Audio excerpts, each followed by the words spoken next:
Hey, how's it going? My name's Nat. Welcome to Newsbreak. Coming up on the show, the conflict between Israelis and Palestinians, China's big Mars mission, and an amazing weekend of sport. But before we get into it, why don't you hit subscribe? Right now, there's a lot of fighting going on between Israelis and Palestinians in the Middle East. Leaders around the world are calling for both sides to stop fighting, and a number of countries have had a big meeting to see how they might be able to help. Leela takes a look. Yes, the conflict between Israelis and Palestinians in the Middle East is really bad right now. There's been tension for decades between Israel and the Palestinian territories of Gaza and the West Bank. But this is the worst violence we've seen for a long time. According to local authorities, at least 10 Israeli people and around 200 Palestinians have died.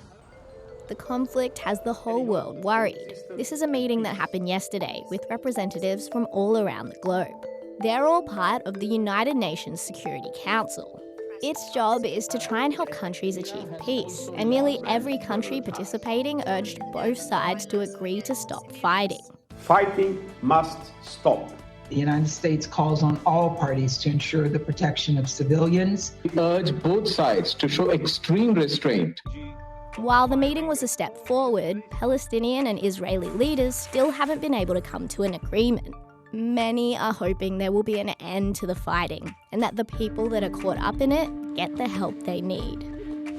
Another country has joined the very exclusive We've Landed on Mars club, which totally exists. China joins the US and the former Soviet Union as the only countries on Earth to successfully land a spacecraft on the Red Planet. China's rover is named Zhurong after a Chinese mythical fire god, and its job will be collecting rock samples over the next 3 months or so. It's been a massive weekend in sport. Kale checks it out. Liverpool goalkeeper Alisson Becker is usually down the other end of the field, making sure the other team doesn't score.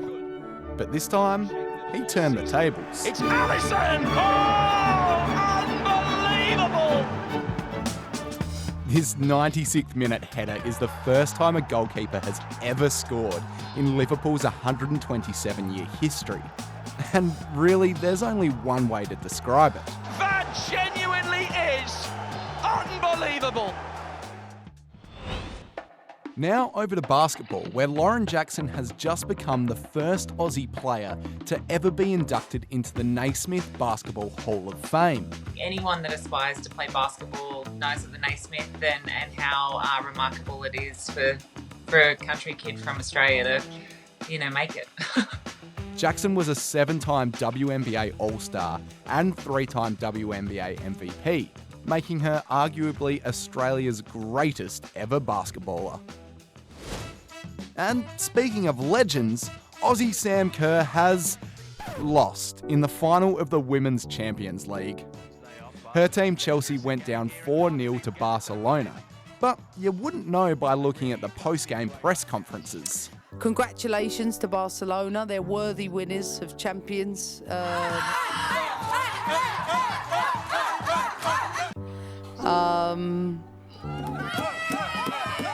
Okay, maybe you can tell. Alright, it's time to grab your lab coats and a bunch of ambiguous substances and test tubes, because we're about to get sciencey. Believe it or not, that is a real word. To most people, mold is mold. You wouldn't want it to hang on your walls or wear it on your clothes. But this artist in Russia sees the beauty of mold science. Daria creates her artworks by growing germs in petri dishes that she's collected from things like dirty phones, toothbrushes, and even trees. To get different colours, she'll sometimes inject inks and powders as well. It turns out a lot of people think it's pretty cool too, with her mouldy prints and jumpers selling like hotcakes. Mouldy hotcakes. A zoo in Peru has presented 2 little baby American crocs to the world that were made with the help of science. The endangered reptiles were hatched from eggs that were artificially inseminated. Pretty amazing stuff. When they're a little bit older and stronger, they'll be sent to live with their parents, who also live at the zoo. A school in the UK has welcomed goats and alpacas to the classroom to hang out with kids. If you're having a bad day, you could just come, you could express your feelings, and you could just calm and you can spend time with them. It's not just about kids playing with kids though, and yes, we mean the goat kind. The students have to learn to look after the animals too by building their homes and feeding them. Hanging out with a pygmy goat would make anyone's day just a little bit better, and that's on science. Okay, so maybe it's not completely proven just yet, but I'll happily volunteer to help with the research. Well, that's all the news we've got for you today. In the meantime, why don't you try a science experiment of your own?